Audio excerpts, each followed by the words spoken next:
আমি মুর্শিদাবাদ নিয়ে যে কথাগুলো বলেছিলাম, যে ছবিগুলো দেখিয়েছিলাম, সেগুলো আপনাদের অনেকের মনে আছে।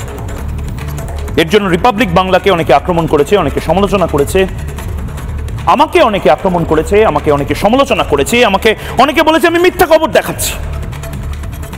কিন্তু আবার আজ প্রমাণিত হলো মুর্শিদাবাদ নিয়ে, হিন্দুদের ঘরছাড়া হওয়া নিয়ে রিপাবলিক বাংলা যে কথাগুলো বলেছিল সেগুলো সত্যি সত্যি সত্যি। এবং আজও আমি বলছি, পুলিশ মন্ত্রী মমতা বন্দ্যোপাধ্যায় রাজ্যের পুলিশকে অপদার্থ, অকর্মণ্য বানিয়ে রেখে দিয়েছে। রাজ্যের পুলিশ এখন অনেক বেশি চিন্তিত আমাদের মতন সাংবাদিক বা যারা বিরোধী দল করেন তারা কি করছে, তাদেরকে মামলায় মামলায় জর্জরিত করে বা তাদেরকে নিয়ে রাজ্যের পুলিশ অনেক বেশি চিন্তিত। রাজ্যের পুলিশ কথায় কথায় সাংবাদিকদেরকে তলব করার চিঠি পাঠান।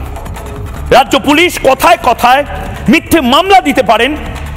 যারা এই বাংলাতে হিন্দুদের হয়ে সরব হয়েছে, মুর্শিদাবাদের মানুষের হয়ে সরব হয়েছে, 80% হিন্দুর এই দেশে হিন্দুরা কেন রিফিউজি হবে এটুকুই প্রশ্ন করেছিলাম।